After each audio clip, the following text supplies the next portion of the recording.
नमस्कार आदरणीय दर्शकवृन्दहरू, यति बेला तपाईहरू नेपाली न्युज टिभीसँग जोडिनु भएको छ। सदा झैं देश विदेश तथा राजनीतिक सम्बन्धी महत्त्वपूर्ण समाचार लिएर उपस्थित भइसकेका छौं। फेरि पनि विशेष खबर लिएर उपस्थित जनाएका छौं। यो भिडियोलाई अन्तिमसम्म हेरी च्यानलमा नयाँ हुनुहुन्छ भने सानो सब्स्क्राइब गर्न नभुल्नुहोला र कुन ठाउँबाट हेर्दै हुनुहुन्छ कमेन्ट गर्न पनि नभुल्नुहोला। आजको खबर सुरु गरौं। पछिल्लो देशको राजनीतिकबाट आउनुहोस्।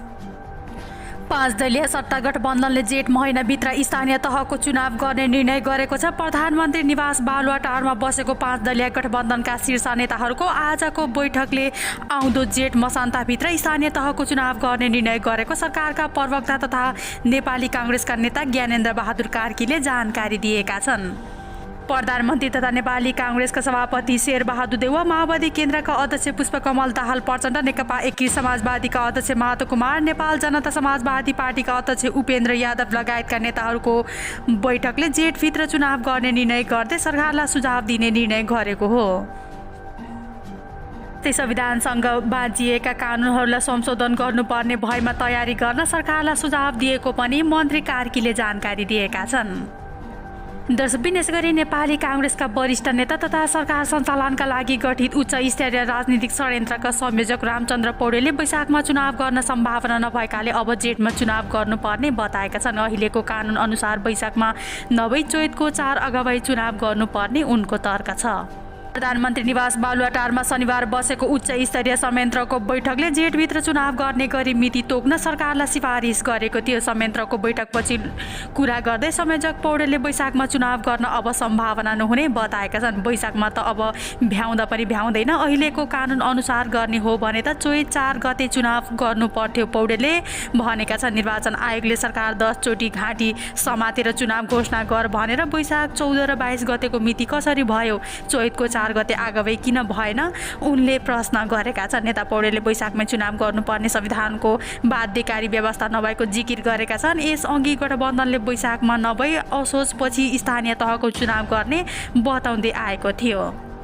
यसैगरी चौतर्फी दबावपछि गठबन्धन स्थानीय तहको चुनाव निर्धारित समयमै गर्न निष्कर्ष पुगेको छ। शनिबार बसेको संयन्त्रण बैठकमा प्रधानमन्त्री समेत रहेका कांग्रेस सभापति शेरबहादुर देउवाले स्थानीय तहको चुनाव जेठ महिनामा गर्न प्रस्ताव गरेका थिए। 2074 सालमा सम्पन्न स्थानीय तहको पहिलो चरणको निर्वाचन भई पदाधिकारीहरूले कार्यभार सम्हालेको जेठ 5 गतेलाई आधार बनाएर यो अगुवाई चुनाव गर्न निर्वाचन आयोगले प्रस्ताव गरेको थियो। आयोगले वैशाख 14 र 22 गतेका लागि स्थानीय तहको चुनाव गर्ने प्रस्ताव गरे पनि सरकारले मिति घोषणामा ढिलाइ गरेको छ।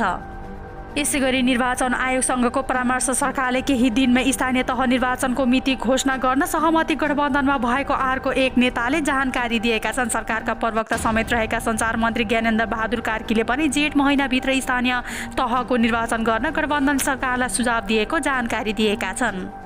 दर्शकबिन, यसैगरी प्रधानमन्त्री समेत रहेका नेपाली कांग्रेसका सभापति शेरबहादुर देउवा चुनावका लागि अगाडि बढेका छन्। उनले जेठभित्र स्थानीय निकायको निर्वाचन गर्न सहमति सत्ता गठबन्धनभित्र बनाइसकेका छन्। जेठमा स्थानीय चुनाव गर्न देउवाको तयारीसँगै प्रतिनिधि सभा र प्रदेश सभाको चुनाव पनि जति सक्दो छिटो गर्न प्रयास रहेको बुझिएको छ। उनले सकभर 3 तहको चुनाव एकैसाथ गर्न चाहन्छन्, नभए जेठभित्र स्थानीय तहको चुनाव गरिसक्ने निर्णय पुगेको छ। सत्ता गठबन्धनका नेताहरूमध्ये प्रचण्डले वैशाखमा प्रतिनिधि सभाको निर्वाचनको प्रस्ताव गरेका थिए। माधव कुमार नेपालले अर्को वर्षको फागुनमा 3 तहको चुनाव प्रस्ताव गरेका थिए। प्रचण्ड पनि 3 तहको चुनाव एकसाथ गर्ने पक्षमा उभिएका थिए। देउवाले संविधान अनुसार 5 जेठभित्र स्थानीय निकाय जनप्रतिनिधिविहीन नबनाउने गरी चुनाव घोषणा तयारी गरिसकेका छन्। तर उनले प्रतिनिधि सभाको चुनाव पनि सकेसम्म चाँडै गर्ने प्रयास जारी राखेको बुझिएको छ। यथार्थ चुनाव जति ढिलो हुन्छ उति कांग्रेसलाई घाटा पर्न सक्ने सुझाव देउवा कहाँ पुगेको बुझिएको छ। अर्को तर्फ चुनाव तोकिएको मिति भन्दा पर नसार्न कांग्रेस भित्रैबाट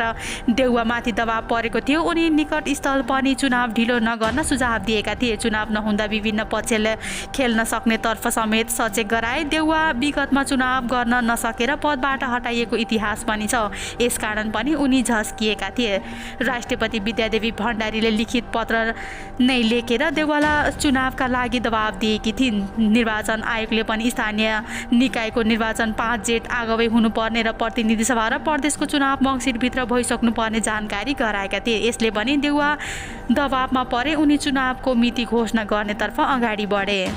विशेष गरी प्रमुख प्रतिपक्ष दल नेकपा एमालेका उपमहासचिव प्रतीक कुमार गेवालीले स्थानीय निर्वाचनको अन्त्य भएको बताएका छन्। आगामी जेठमा स्थानीय तहको निर्वाचन गर्न सहमति सत्तारूढ गठबन्धनमा जुटेपछि गेवालीले यस्तो प्रक्रिया आएको हो। विभिन्न छिद्रहरू खोज्दै चुनाव धकेलेर मुलुकलाई अन्यलमा राख्न सत्तारूढ गठबन्धनले प्रयास पनि असफल भएको टिप्पणी गेवालीले गरेका छन्।